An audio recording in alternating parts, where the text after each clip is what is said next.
El Señor esté con ustedes.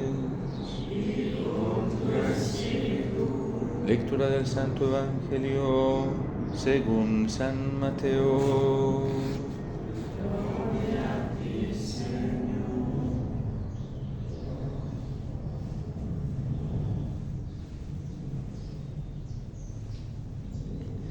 En aquel tiempo se acercó a Jesús la madre de los hijos de Zebedeo, junto con ellos, y se postró para hacerle una petición. Él le preguntó: ¿qué deseas? Ella respondió: concédeme que estos dos hijos míos se sienten, uno a tu derecha y el otro a tu izquierda, en tu reino. Pero Jesús replicó: no saben lo que piden. ¿Podrán beber el cáliz que yo he de beber? Ellos contestaron: sí, podemos. Y él les dijo: beberán mi cáliz, pero eso de sentarse a mi derecha o a mi izquierda no me toca a mí concederlo. Es para quien mi Padre lo tiene reservado. Al oír aquello, los otros 10 discípulos se indignaron contra los dos hermanos. Pero Jesús los llamó y les dijo: ya saben que los jefes de los pueblos los tiranizan y que los grandes los oprimen. Que no sea así entre ustedes. El que quiera ser grande entre ustedes, que sea el que lo sirva. Y el que quiera ser el primero, que sea su esclavo. Así como el Hijo del Hombre no ha venido a ser servido, sino a servir y a dar la vida por la redención de todos. Palabra del Señor. Gloria a ti, Señor Jesús.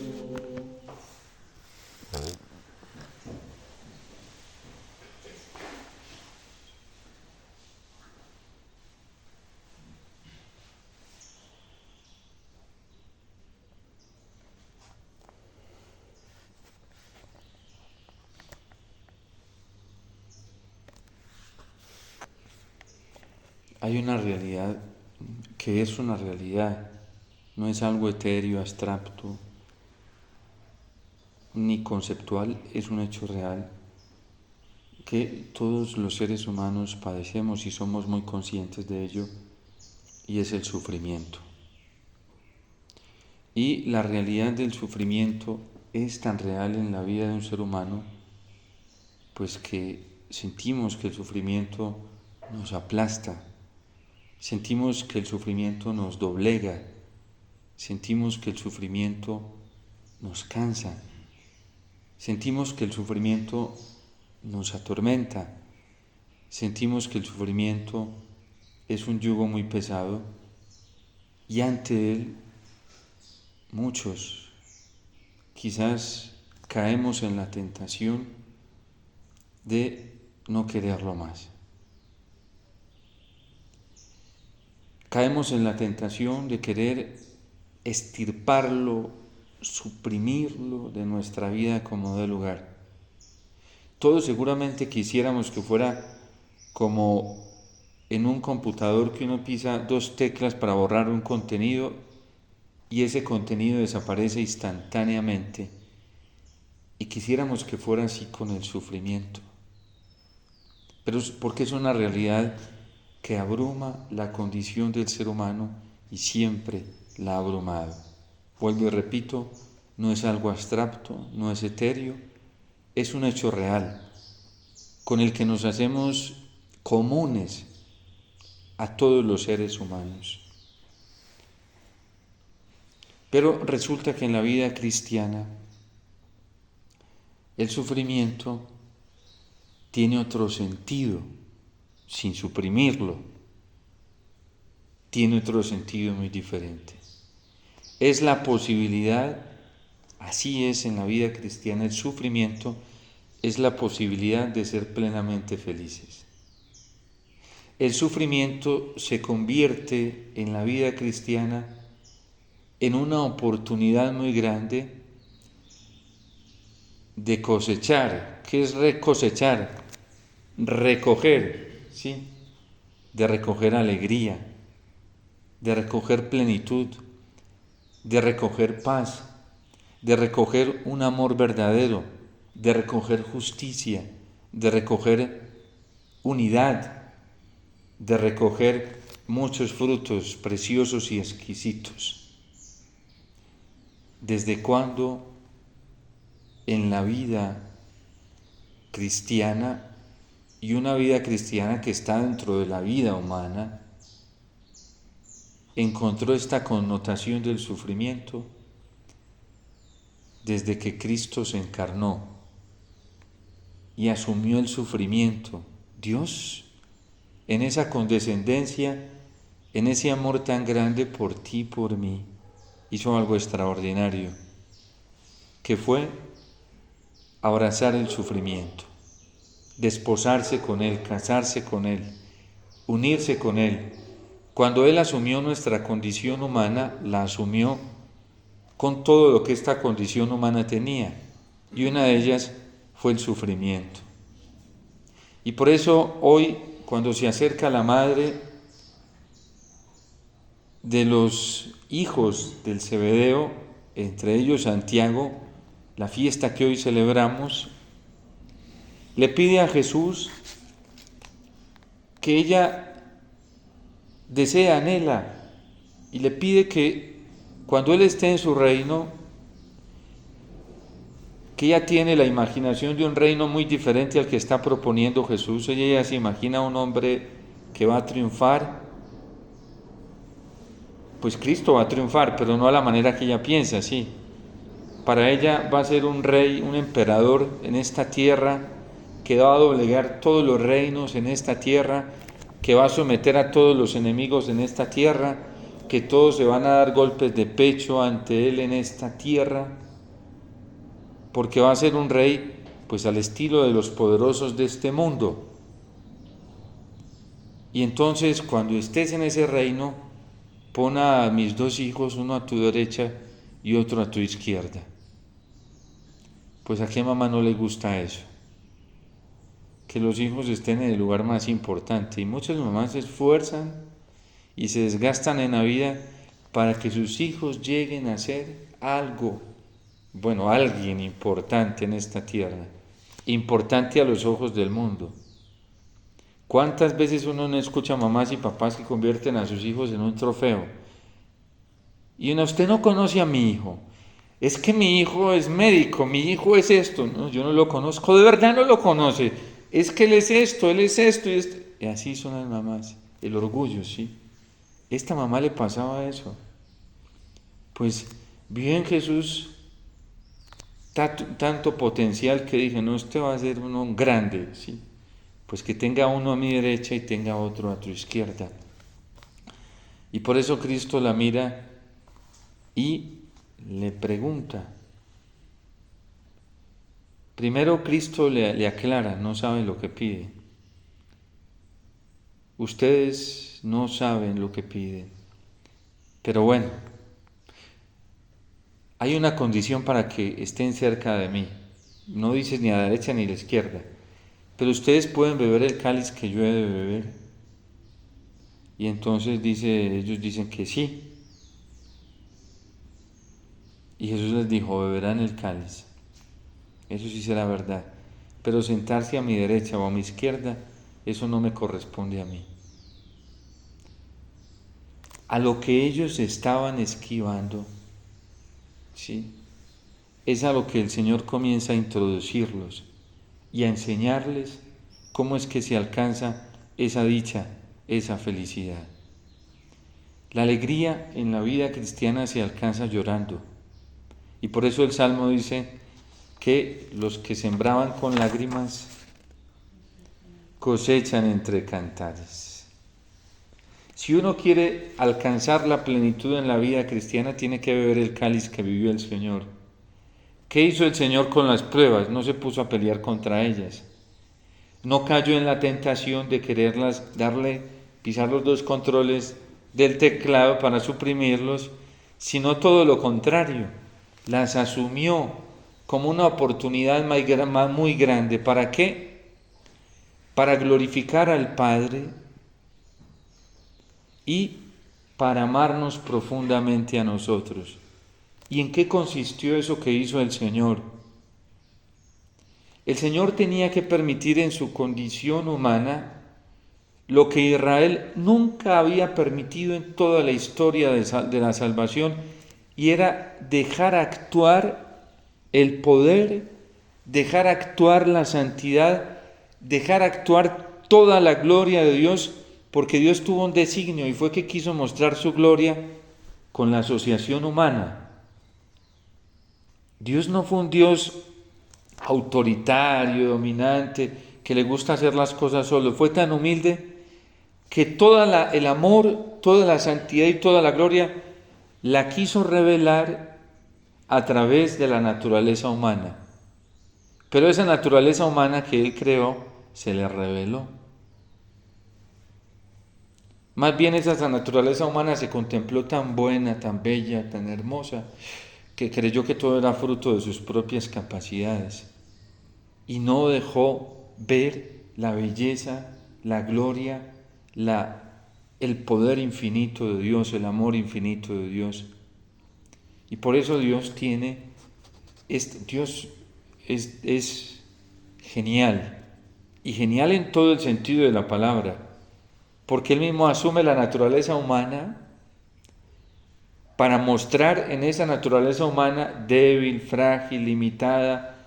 Por eso San Pablo dice, llevamos este tesoro en vasijas de barro. ¿Y cómo son las vasijas de barro?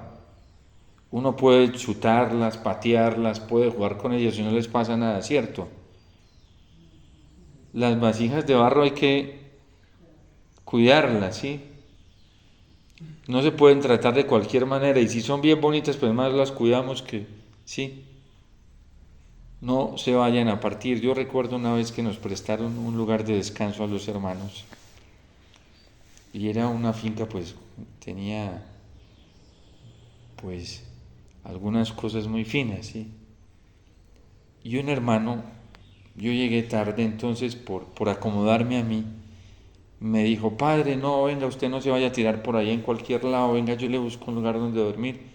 Y entonces vio que en una cama habían 2 colchones, y yo, no, tranquilo, y él en ese desespero de atenderme, no, venga, venga que aquí yo tiro un colchón y usted se acuesta acá en esta cama. Y entonces se fue afanado, o sea, yo, no, tranquilo, para sacar el colchón. Cuando lo fue sacando, lo saca con ese ímpetu, ese deseo de poner el colchón, y había un jarrón grandísimo ahí al lado, y ¡pa! Cayó ese jarrón y se partió. Dios mío.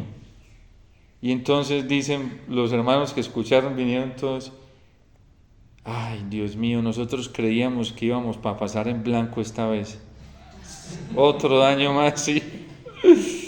No, siempre hacemos daños, algún daño, sí.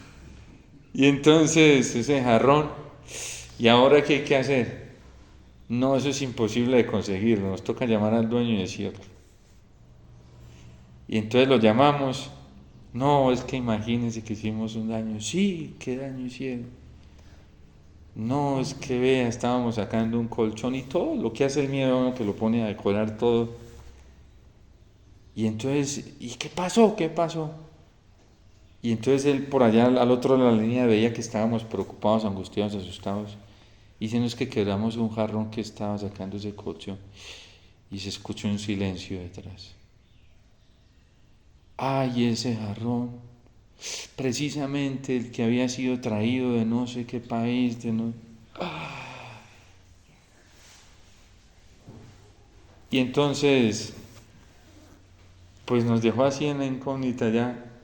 Bueno, ahí miramos qué vamos a hacer, y decía, pero es que ese jarrón fue traído, sí. Y entonces al otro día vino él, había quedado venir a saludarnos, a almorzar con nosotros. Y nosotros todos asustados, preocupados, porque era un jarrón que, según la expresión de él, lo estaba cuidando mucho, ¿sí? Y entonces al otro día llegó a la risa, ¿sí? Por hacernos preocupar, sí, ante lo que significaba para él, entre comillas, el jarrón. Dijo, no, eso tiene remedio, ¿sí? Pero, ¿cómo este ejemplo que pone San Pablo hoy de este tesoro.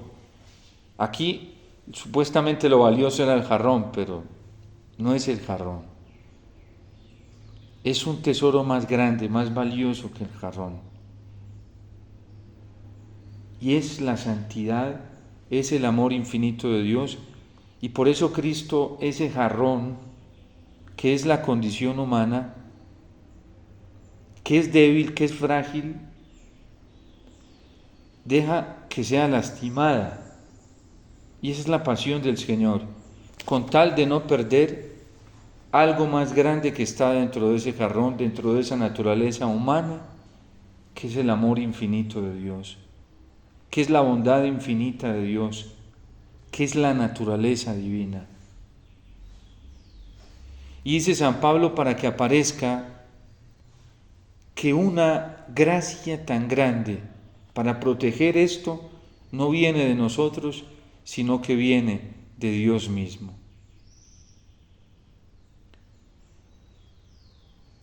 A veces nosotros creemos que el sufrimiento es una amenaza para nosotros y es todo lo contrario. Es un cuidado para nosotros. Porque detrás de esta condición humana que se va deteriorando por cuidar algo más grande que es la gracia de Dios, se esconde precisamente la belleza que después resulta restaurando esta condición humana. Y por eso nosotros tenemos que permitir que esta condición humana, que este jarrón, como le muestra el Señor a Jeremías, que este jarrón sea destruido, pero no por cualquiera, que sea destruido en este proceso de cuidar la gracia de Dios para que este jarrón pueda ser reconstruido.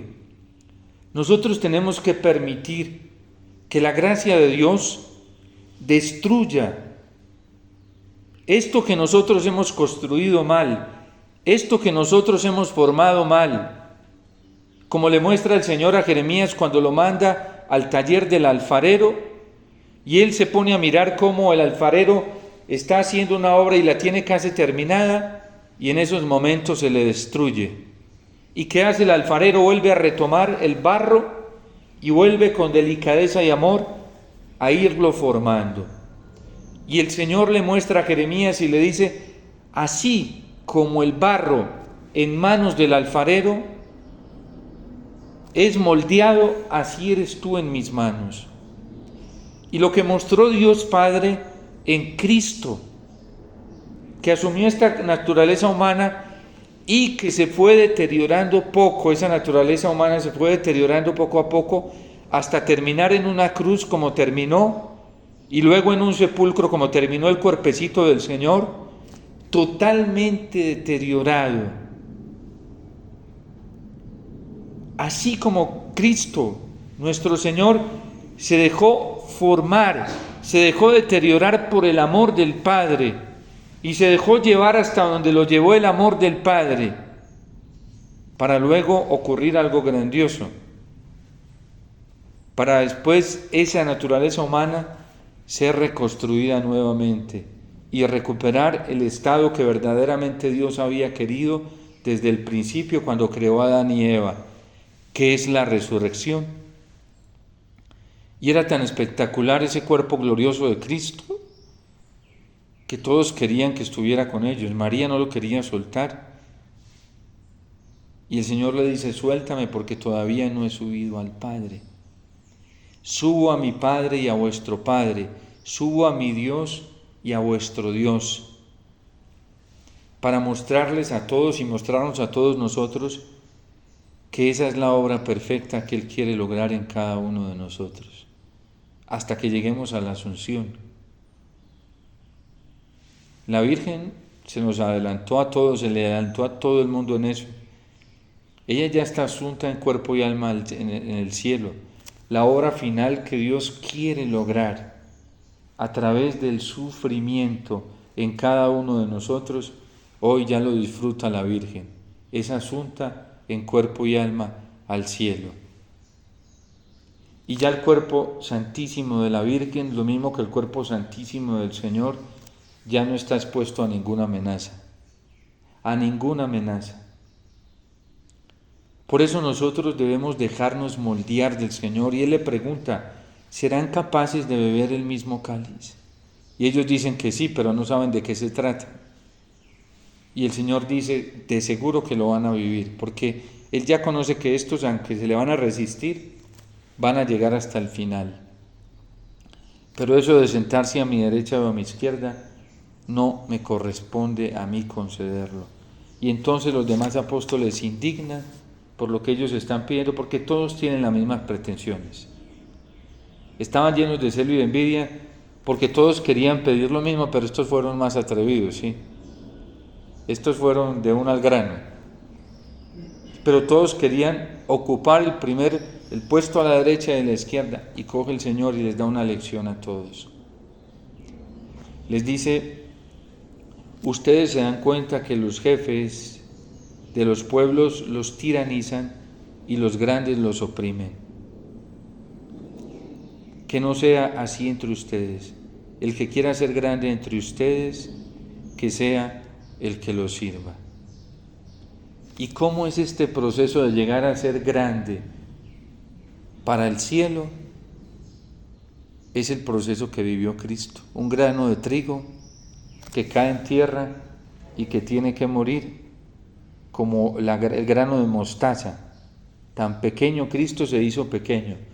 No hay nadie en la historia de la humanidad que se haya hecho tan pequeño como Cristo, en humillación, en abandono, en rechazo, en desprecio, en injusticia, en muerte.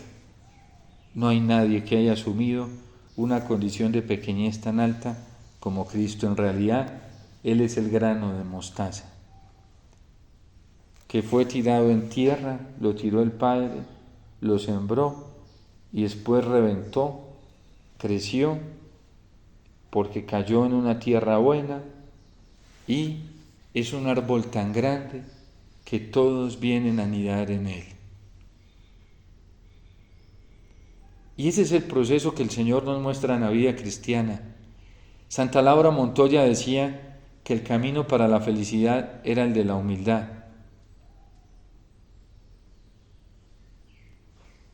Y decía que cuando el uno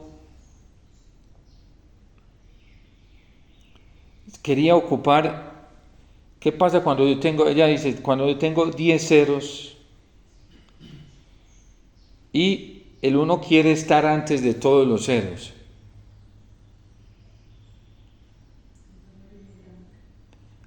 Tiene un valor muy grande, ¿cierto? Entonces, que para que nosotros lleguemos a ser grandes tenemos que colocarnos detrás de todos los ceros que hay en esta tierra. ¿Qué pasa cuando el uno se coloca ya no detrás, sino detrás de todos los ceros? No queda valiendo nada, porque resulta que quiere ser el más importante.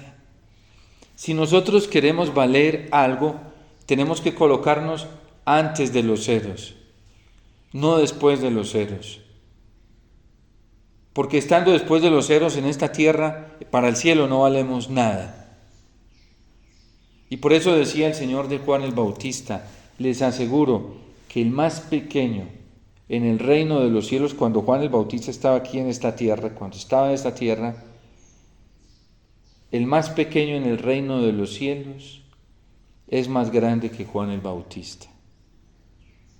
Pero cuando alguien decrece por amor al Señor en esta tierra, se vuelve grande en el reino de los cielos. Y hoy, haciendo esa operación, miren lo que es Santiago apóstol. Fue el primer apóstol asesinado de todos. Santiago el mayor, lo mató Herodes. Llegó a hacerse pequeño. Y hoy su santuario, que está en España, es uno de los lugares más visitados del mundo. ¿Cuánta gente no va a hacer el camino de Santiago de Compostela? ¿Por qué? Por lo que significa para la humanidad este apóstol, lo que significa para la vida cristiana. pero tuvo que hacerse pequeño para llegar a ser grande. Hoy es grande, Dios lo hizo grande. Y en la vida cristiana, si nosotros queremos llegar a ser grandes, que es un impulso natural que hay en nuestro corazón, hay que aprender a ser grandes. No tiranizando ni dominando a nadie, sino colocándonos antes de todos los seres, como uno que le sirve a todos los seres, ¿sí? Que se pone a disposición, y así llegaremos a tener un valor muy grande. La vida cristiana es así. Por eso Cristo se hizo el más pequeño, se hizo el servidor de todos. El que quiera ser grande entre ustedes, que sea el que lo sirva, y el que quiera ser el primero, que sea su esclavo, así como el Hijo del Hombre, que no ha venido a ser servido, sino a servir y a dar la vida por la redención de todos. Por eso los que siembran con lágrimas cosechan entre cantares. Porque un proceso de vida cristiana así es un proceso de vida cristiana que tiene mucho fruto. Y nosotros no buscamos brillar para esta tierra, que era lo que estaba buscando la madre de los Zebedeo. Nosotros buscamos brillar para el cielo. De hecho, los santos en esta tierra, ¿quién era Santa Teresita del Niño Jesús en el convento? ¿Qué decían las religiosas de Santa Teresita? Santa Teresita, no, una niña ahí, una muchachita ahí, ni despertaba el más mínimo interés para nadie, ni siquiera para sus hermanas de comunidad. Teresita, no, esa pobre frágil enfermita, que se mantiene más enferma que aliviada. Teresita, que no sirve para nada.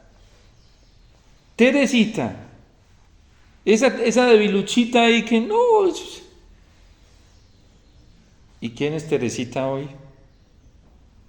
Doctora de la Iglesia, patrona universal de las misiones, porque ella aprendió, ella descubrió que el sufrimiento vivido, asumido con amor, era la clave para llegar a ser grande en el reino de los cielos. Cuentan que a los 15 años Santa Teresita del Niño Jesús escuchó de un hombre muy malvado que había cometido 3 homicidios muy graves en Francia, y ella se dedicó a orar por él, por su salvación. Y ya lo capturaron y nunca en vida mostraba signos de arrepentimiento, y ella le escribe a su hermana Celina y dice: este es mi primer hijo espiritual, y yo sé que Jesús me lo va a conceder. Y se puso a ofrecer todos los sufrimientos por él, todos, y los ofrecía con una certeza en su corazón de que Jesús estaba recibiendo esos sufrimientos por la salvación de ese hombre, que cuando cuentan que antes de ser pasado por la guillotina mandó a pedir un crucifijo, fue uno de sus deseos, y besó 3 veces el crucifijo. Un ofrecimiento que no fue sacado por YouTube, por Facebook, por Twitter, ni por esas portales propagandistas y amarillistas, a veces católicos, que lo que hacen es quitarle los méritos a quien los tiene para el cielo.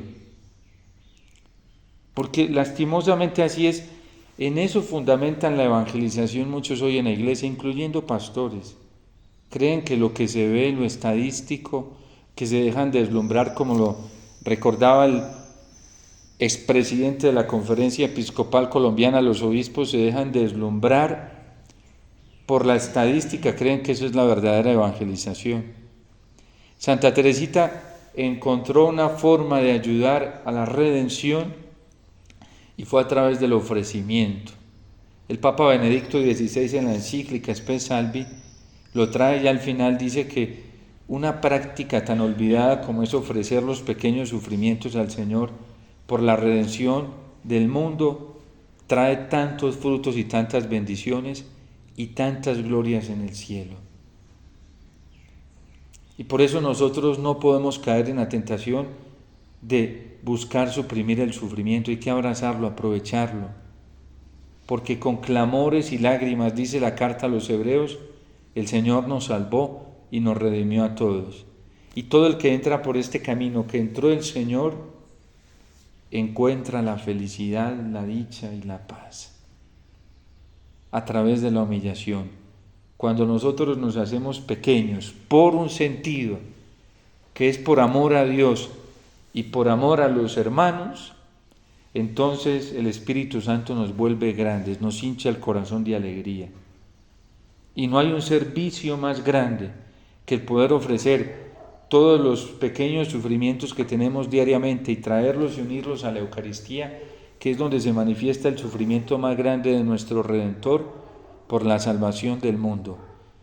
La mejor forma de hacer apostolado y de contribuirle a este mundo que está tan pervertido es uniéndonos al Redentor en la Eucaristía, con nuestros pequeños sufrimientos, cuando con el ministro presentamos en el altar las ofrendas de cada día. En ese pan y en ese vino cada uno de nosotros une sus sufrimientos. Y por eso el sacerdote dice, oren hermanos para que trayendo al altar los gozos y las fatigas de cada día, ofrezcamos un sacrificio agradable a Dios Padre Todopoderoso. Y la Iglesia responde, el Señor reciba de tus manos este sacrificio para alabanza y gloria de su santo nombre. Es el apostolado más grande que nosotros podemos hacer. ¿Cómo estamos asumiendo nosotros los sufrimientos de cada día? ¿Qué actitud? Cada uno deberá pensar hoy, hacerse esa reflexión. ¿Qué actitud tiene ante los sufrimientos? ¿Será que he caído en la tentación de rechazarlos, de no quererlos, de utilizar mis oraciones y todo para que el Señor me los quite? ¿O utilizo más bien las oraciones y utilizo la palabra del Señor para decirle al Señor que transforme en mí esos sufrimientos en fortalezas? A San Pablo le enseñó eso el Señor. No te voy a quitar tu debilidad, decía Aguijón, tu gracia, mi gracia te basta para que puedas ser feliz con Él. Y dice, con alegría, con sumo gusto, presumo de mis debilidades. Y el sufrimiento más grande que nosotros tenemos es nuestra propia condición humana, nuestra realidad humana. Esa es la más grande, ¿sí? Y cómo nos estamos realizando con él, cómo nos estamos relacionando con esta vasija de arcilla que es nuestra propia condición humana. La asumimos con alegría sabiendo que es una oportunidad para llegar rapidísimo al cielo, o la asumimos con rechazo, con desprecio, con miedo. Todo depende cómo la asumamos. La Eucaristía es la que precisamente nos ayuda a asumirla con alegría. Que este día podamos encontrar una respuesta en Cristo para nuestros sufrimientos y que podamos encontrar una respuesta que Él ya tiene para nosotros,